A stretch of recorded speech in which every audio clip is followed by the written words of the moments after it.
이 시간 하나님 말씀 사모하여서 말씀 듣기를 사모해서 이 자리에 오신 여러분을 주님의 이름으로 환영하고 축복합니다. 저는 당분간 어떻게 보면 성경 공부식 설교라고 이야기할 것 같은데 좀 성경 공부도 같이 하면서 그 안에 약간의 메시지도 전하는 그런 식으로 전하려고 합니다. 복음 중심 삶이라는 책이 있습니다. 성경 교재인데 제가 이제 너무나 좋다라는 이야기를 들어서 저도 공부하면서 복음이 무엇인가 그거에 대해서 우리가 함께 고민했으면 좋겠습니다. 총 9번에 걸쳐서 우리가 함께 살펴볼 건데 오늘은 첫 번째로 복음의 확장선이라는 주제를 갖고 함께 나누고자 합니다. 이 말씀을 하다 보면 조금은 성경 공부를 하다 보니까 좀 불편한 부분들도 있을 것입니다. 왜냐하면 우리의 죄된 부분들을 나타내는 그런 표현들이 있기 때문에, 그러나 그것을 통해서 내가 어떤 삶을 그리고 나의 지금의 신앙의 어떤 실제적인 모습들을 좀 발견하면서 복음이 우리에게 주는 유익이 어떤 것인지를 또 살펴보고 배우는 시간이 되었으면 좋겠습니다. 저에게 늘 고민이 되는 주제가 있습니다. 저도 이제 20년 넘게 부교육자 사역을 해왔는데 제가 말씀을 가르치면서 설교하면서 부교육자 생활하면서 늘 고민되는 게 두 가지인데, 첫 번째는 교회가 무엇인가라는 것입니다. 알 것 같은데 모르겠다라는 것입니다. 그 다음에 두 번째가 무엇이냐면 그럼 복음은 무엇인가. 그렇다고 제가 복음을 모른다고 생각하지는 않습니다. 그러나 복음이 주는 그리고 그 영역이 굉장히 넓기 때문에 정말 그 복음이 무엇인가에 대한 끊임없는 제 안에 갈구가 있다라는 것이죠. 그래서 우리가 이 복음 중심 삶이라는 이 교재를 통해서 다시 한번 복음이 무엇인지 우리가 살펴보면 그런 시간이 되었으면 좋겠습니다. 제가 한번 이렇게 질문을 던져보겠습니다. 여러분, 복음이 무엇입니까? 한번 생각해 봤으면 좋겠어요. 복음이 무엇인가? 복음 이런 이야기를 많이 듣죠. 복음은 쉽게 말해서 복된 소식인 거죠. 복복자에다가 소리음자, 복음, 복된 소식.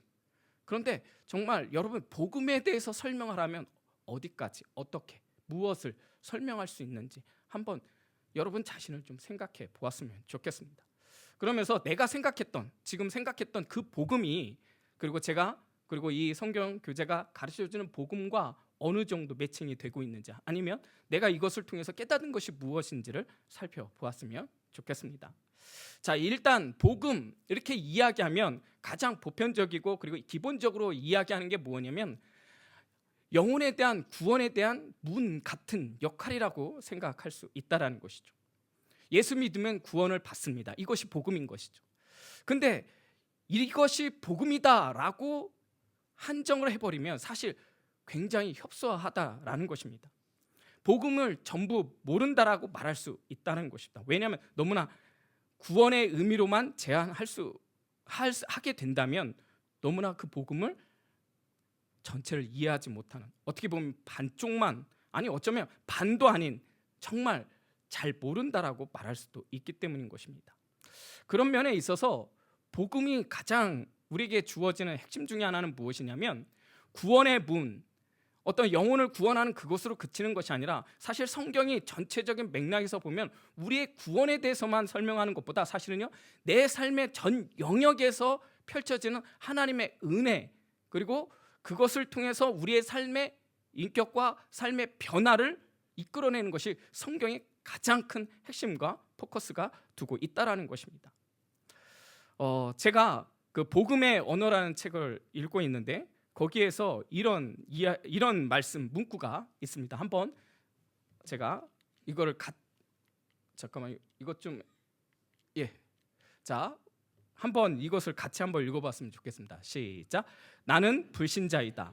당신 불신자이다. 우리 모두가 불신자라는 말은 우리의 삶에 여전히 하나님을 믿지 못하는 부분들이 있다는 의미이다. 우리는 하나님의 말씀과 그분이 예수 그리스도를 통해 이루실 일이 내 과거와 현재와 미래를 책임지기에 충분하다는 사실을 온전히 믿지 못한다. 우리는 하나님의 말씀과 그분이 하신 일이 충분하다고 온전히 믿지 않는다. 여기가 좀 못하는데, 나는 불신자이다. 당신도 불신자이다.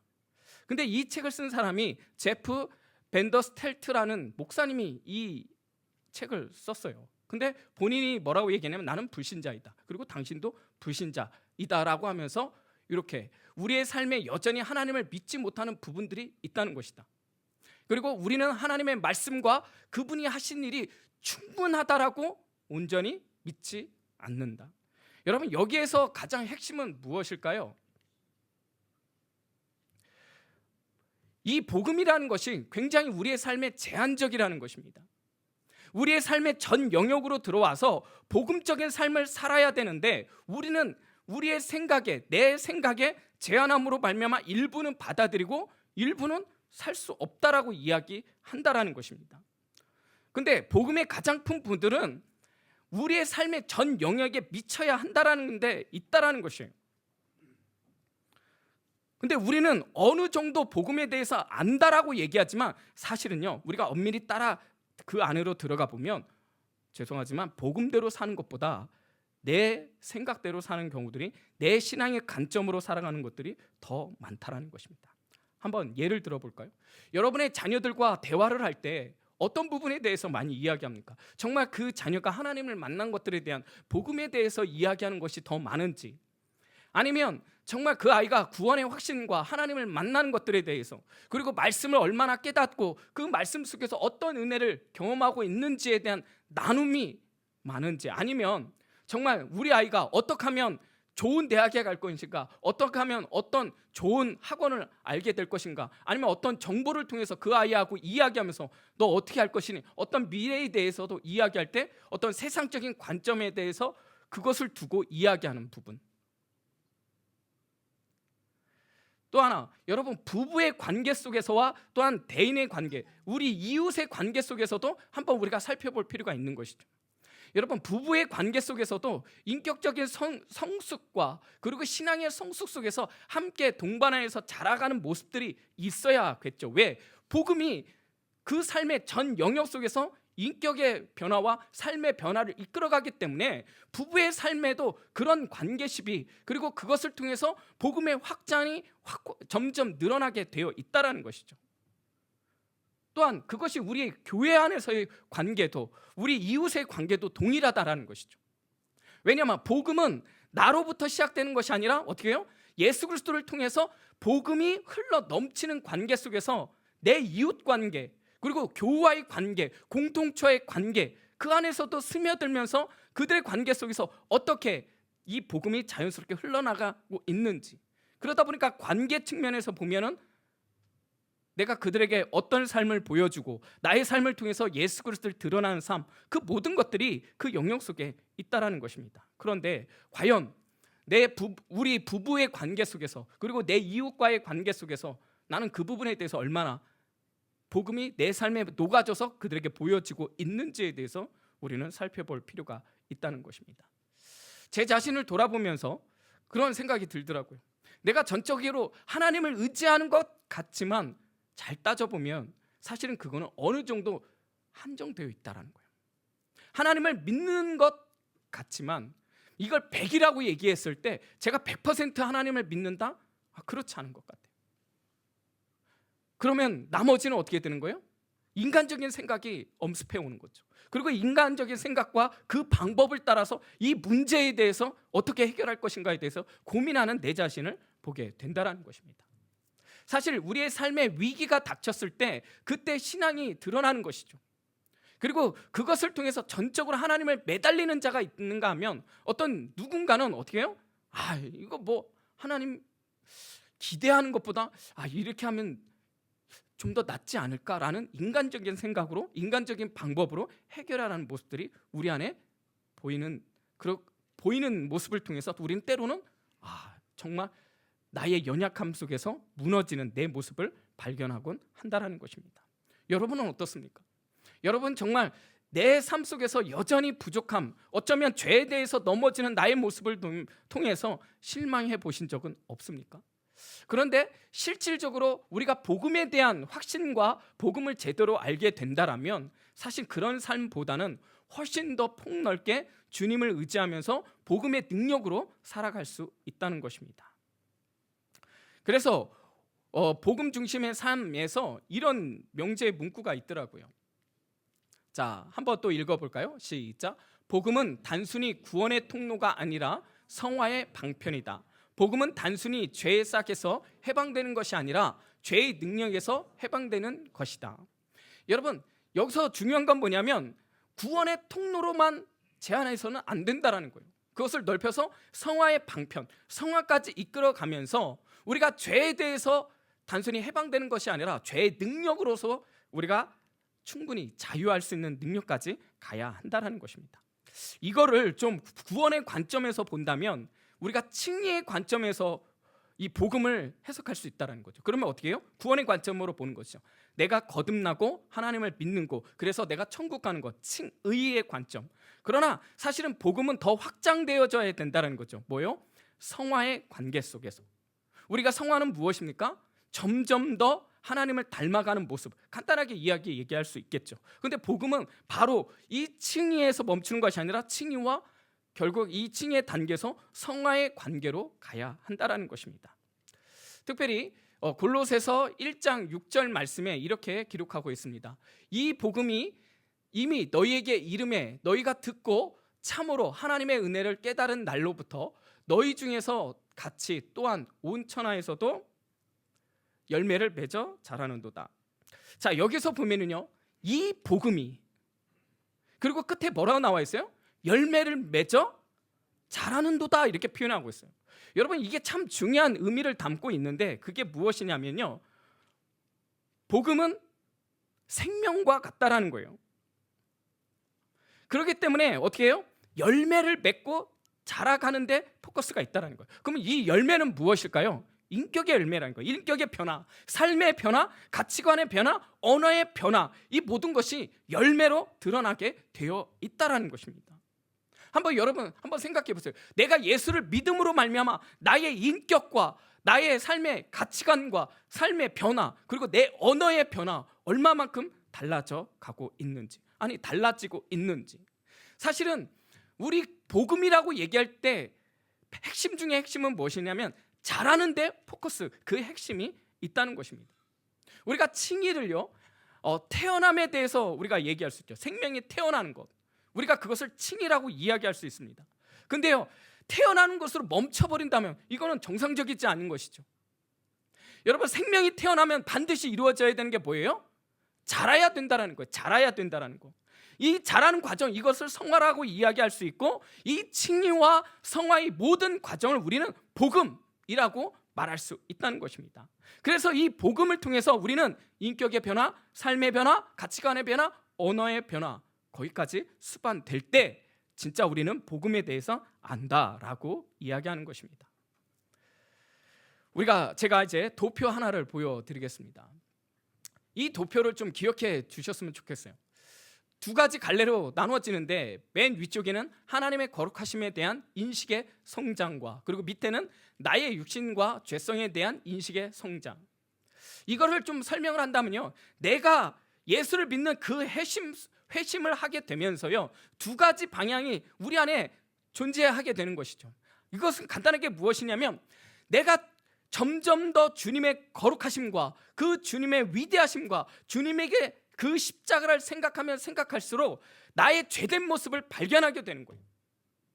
근데 그 예수 그리스도의 하나님의 그 거룩하심이 내 내면에서 점점 더 커지면은 상대적으로 내가 얼마나 죄인인가에 대해서 뼈저리게 느껴지는 것이죠.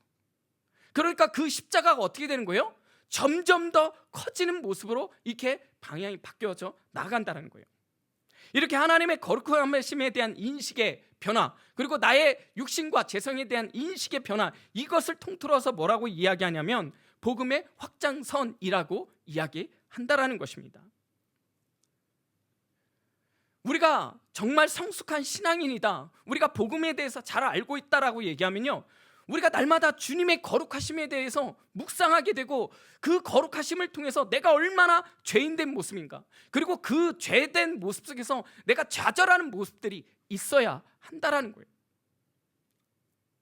사도 바울이 이렇게 고백합니다. 오라, 나는 공고한 사람이로다. 이 사망의 몸에서 누가 나를 건져내랴. 사랑하는 여러분, 사도 바울처럼 얼마나 하나님 말씀대로 순종하며 살려고 노력했던 자가 얼마나 있겠습니까? 근데 그가 하나님의 말씀대로 살려고 그렇게 노력하지만 자기가 행하는 것이 오히려 선이 아니라 악이라는 것을 느껴졌을 때, 뼈저리게 느꼈을 때 그 안에 공고함이 나타나는 거죠. 나는 공고한 사람이로다. 사랑하는 여러분, 우리 안에 신앙 가운데 이러한 절실함이 없다면 우리 한번 생각해 볼 필요가 있다라는 거예요. 정말 그 주님의 십자가만 생각하며 그 주님의 거룩하심과 그 주님의 위대하심과 상대적으로 내가 얼마나 버러지 같고 벌레 같은 존재인지, 하나님의 말씀을 보면 볼수록 내 안에 내면에 있는 죄에 대한 모습들을 발견하게 되는 것이죠. 제가 이것을 공부하면서 제가 예전에 예외했던 한경직 목사님의 모습이 떠올랐던 거죠. 그 한경직 목사님이 모든 것을 다 내려놓고 이제 원로가 되시고, 그 다음에 그분의 서재 가운데 늘 눈물이 끊이지 않았다라는 것이죠. 매일매일 그 서재에서는 그분이 울었다라는 그 사모님의 간증을 통해서, 왜 이렇게 우냐고 이야기했을 때 그 목사님이 했던 말씀이, 내가 말씀을 보면 볼수록 내 안에 얼마나 그 죄된 모습과 더러운 모습들을 발견하니 어찌 내가 하나님 앞에 회개하지 아니하고 어찌 하나님 앞에 눈물 흘리지 아니할 수 있겠느냐라고 이야기했던 것처럼, 여러분 바로 그것이죠. 한번 여러분 생각해 봤으면 좋겠어요. 여러분이 최근 들어서 내가 정말 주님의 십자가를 통해서 주님의 그 거룩하심과 그 주님의 위대하신 그것을 통해서 내가 얼마나 버러지 같고 벌레 같은, 그래서 나의 죄가 얼마나 크고 놀라운 것인지, 내가 해결할 수 없는, 나는 죄 가운데 죄수라고 이야기했던 것처럼, 죄인 중에 나는 괴수라고 이야기했던 이 사도 바울의 고백처럼 여러분이 정말 나의 죄된 모습에 대해서 얼마나 뼈저리게 느끼며 하나님 앞에 회개하며 나아갔는지 한번 생각해 보셨으면 좋겠어요.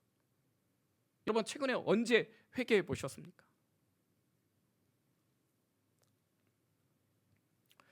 이사야 55장 우리 8, 9절 좀 전에 읽었던 말씀이죠. 이는 내 생각이 너희 생각과 다르며 내 길은 너희 길과 다름이니라. 여호와의 말씀이니라. 이는 하늘이 땅보다 높음 같이 내 길은 너희의 길보다 높으며 내 생각은 너희의 생각보다 높으니라. 여러분 우리는 하나님을 안다고 생각해요. 어느 정도 하나님의 뜻이 이것이라고 생각해요. 그러나 사실 엄밀히 말하면 하나님의 생각, 하나님의 뜻, 우리는 따라갈 수 없는 것이죠. 하늘과 땅 차이라고 했죠. 아니요, 그 이상이 될지 모르겠습니다.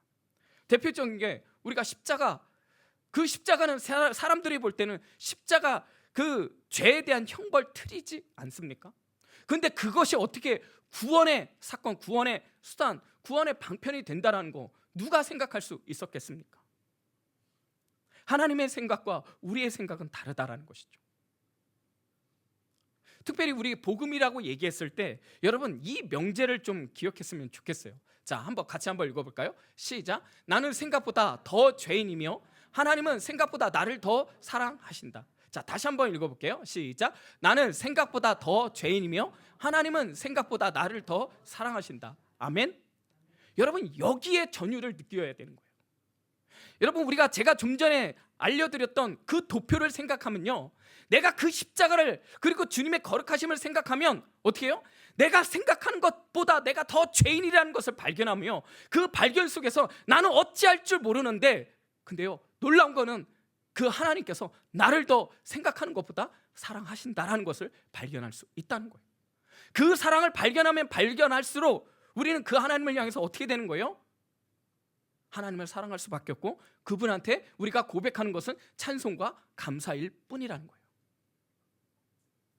사랑하는 여러분, 우리가 세상의 종교와 다른 것 중에 가장 핵심적인 것 중에 하나가 무엇이냐면요, 우리는 억지로 어떤 그 신의 계명에 따라서 억지로 사는 삶이 아니라요, 그 사랑에 굴복되어서 그 사랑 때문에 어떻게 해요? 사랑 때문에 오히려 하나님을 사랑하고 더 감사하며 살아간다라는 것입니다. 그 하나님의 아들 독생자를 우리에게 내어주심을 통해서 누가 그 생각을 할 수 있었겠습니까? 그런데요, 상상할 수 없는 그 생각을 하나님 아버지께서 그걸 하시고, 그리고 예수 그리스도가 이 땅에 오셔서 나의 죄 때문에 십자가에 못 박혀 돌아가십니다. 우리가 할 수 있는 고백은 무엇밖에 없어요? 사랑밖에 없다라는 거예요. 다시 말하면 내가 복음을 얼마나 알고 있느냐, 내가 복음에 대해서 얼마나 이해하고 있느냐는 그 척도는요, 내가 얼마나 하나님을, 예수님을 사랑하느냐, 그 척도와 비례하다라는 것입니다. 정말 내 안에 예수 그리스도라는 그 이름만 떠올리면, 그 예수 그리스도의 십자가만 떠올리면 내 가슴이 뭉클해지고 정말 주님만 생각하는 그런 모습이 우리 안에 얼마나 있는지 한 번 더 생각해보는 귀한 시간 되었으면 좋겠습니다.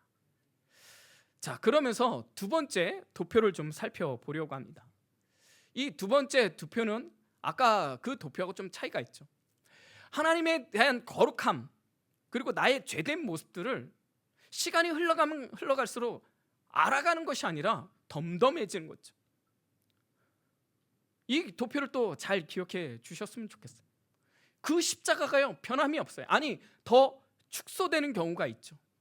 그래서 예수님의, 하나님의 그 거룩하심이 그냥 덤덤하게 느껴지는 거예요. 하나님 거룩한 분이지, 예수님 나를 위해서 십자가에 못 박혀 돌아가셨지. 그런데 문제는 뭐냐면 그 속에서 나의 죄된 모습을 발견할 때 어떻게 되는 거예요? 내가 그래도 누구보다는 낫지, 어느 정도 자신을 높여 세우는 그런 모습이 우리 안에 있다라는 것입니다. 왜 이런 생각을 하게 되냐면요, 우리가 교회 매일 출석하거든요. 내가 헌금도 하거든요. 내가 예배도 드리고 봉사도 하거든요. 그러니까 내가 드리는 이 예배와 봉사와 헌금, 이런 것을 통해서 어떻게 해요?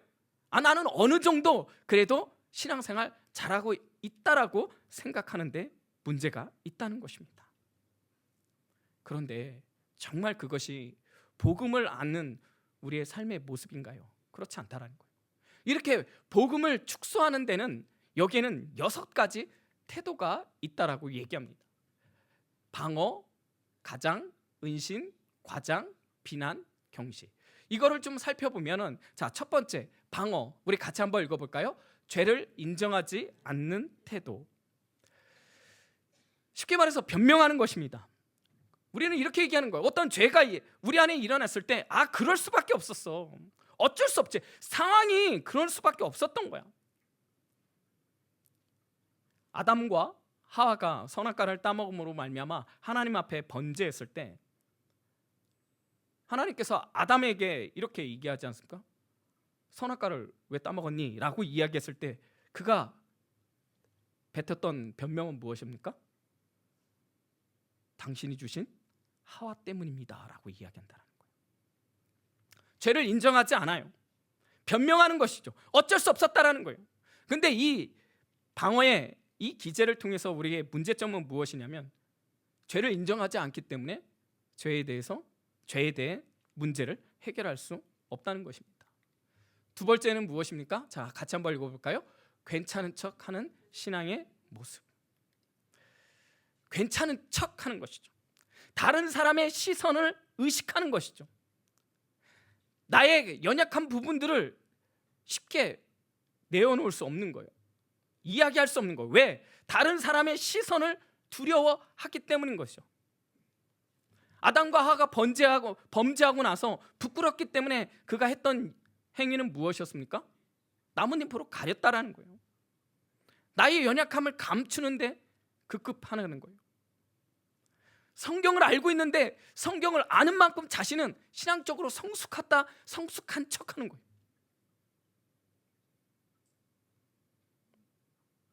성경을 많이 아는 것과 신앙이 성숙하는 것은 비례할 수도 있지만 여러분, 오히려 반비례할 수도 있다는 거예요.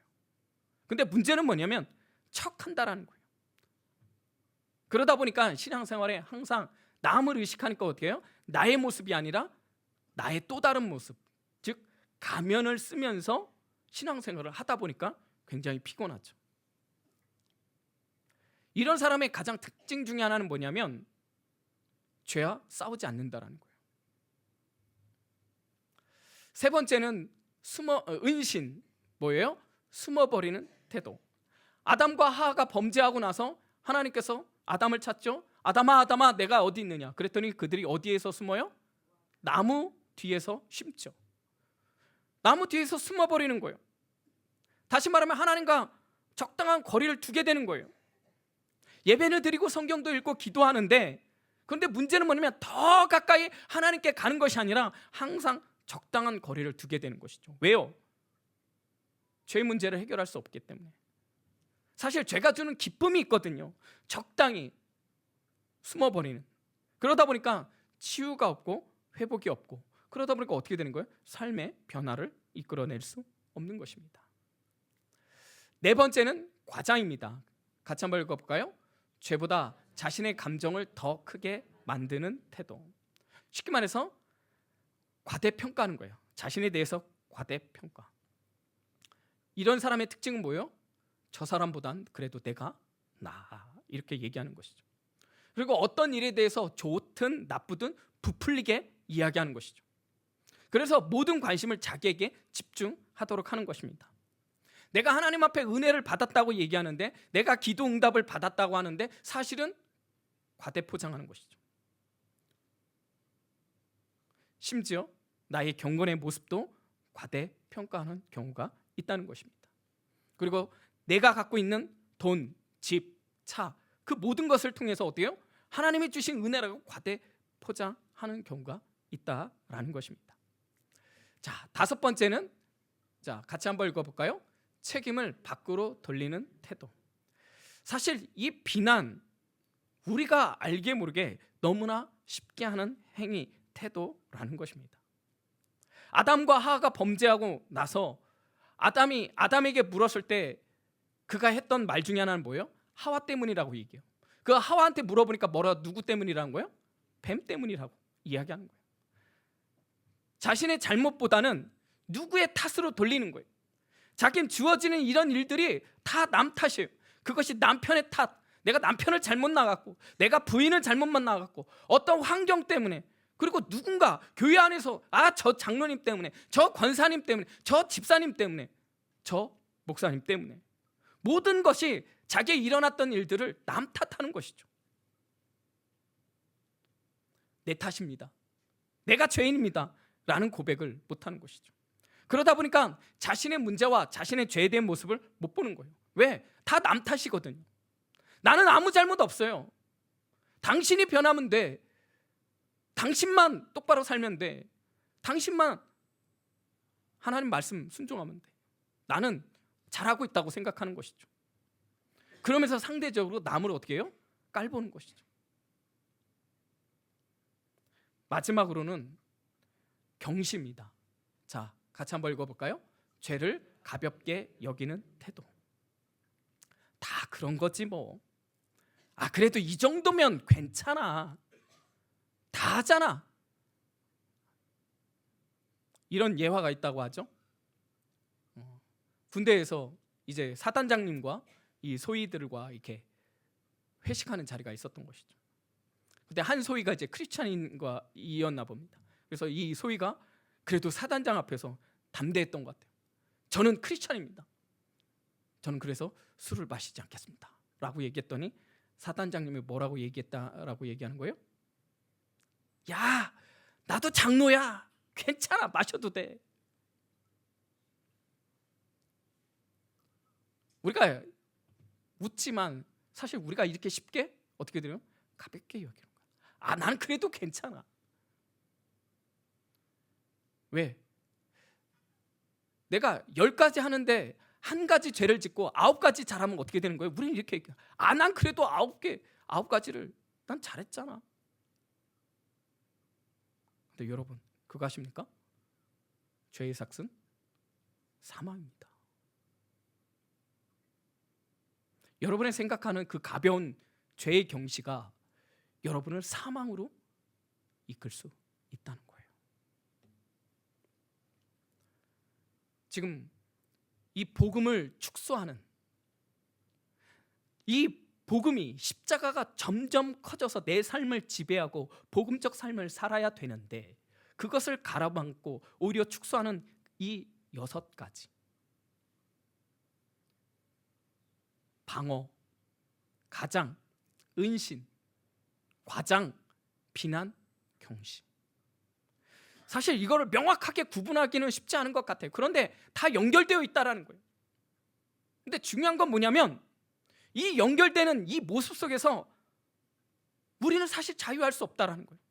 여러분은 이 6가지 중에 나는 하나도 해당되지 않는다라고 말할 수 있는 분 얼마나 있을까요? 저조차도 그렇게 말할 수 없을 것 같습니다. 그런 우리의 모습 속에서 정말 하나님 앞에, 복음 앞에 엎드려서 회개하는 그런 모습, 하나님이 우리에게 요구하는 모습은 바로 그 모습 아니겠습니까? 상한 심령이라. 사도 바울이 갈라디아서 6장 14절에 이렇게 고백하죠. 같이 한번 읽겠습니다. 시작. 그러나 내게는 우리 주 예수 그리스도의 십자가 외에 결코 자랑할 것이 없으니 그리스도로 말미암아 세상이 나를 대하여 십자가에 못 박히고 내가 또한 세상에 대하여 그러하니라. 십자가 외에는 결코 자랑할 것이 없다. 우리가 아까 살펴봤던 그 도표 다시 한번 살펴볼까요? 여러분 한번 보십시오. 내 삶 속에서 이 십자가가 점점 더 커지고 있는지. 저는 이걸 보면서 아까 갈라디아서 6장 14절 말씀이 떠올랐어요. 아, 사도 바울에게 있어서 그 십자가는 점점 더 커지면서, 그래서 십자가 외에는 나는 자랑할 것이 없다라고 말했던 이유가 여기에 있는 것 아닌가 싶습니다. 우리가 이제 이 성경 공부 또한 이 설교를 마치려고 하는데 이 도표를 떠올렸으면 좋겠습니다. 항상 그것을 묵상하면서 나는 정말 하나님의 거룩하심에 대해서, 나의 죄된 모습에 대해서, 근데 그 거룩하심과 나의 죄된 모습을 통해서 우리가 하나님 앞에 나아가는 방향은 너무나 분명해지죠. 더 하나님을 사랑할 수밖에 없는 거예요. 내 안에 감사가 터져나올 수밖에 없는 것이죠. 이것이 복음이 주는 능력인 줄 여러분 믿으시기를 주님의 이름으로 축복합니다. 우리도 사도 바울의 고백처럼 그리스도 십자가 외에 결코 자랑할 것이 없다라고 고백하는 저와 여러분이 되시기를 주님의 이름으로 축복합니다.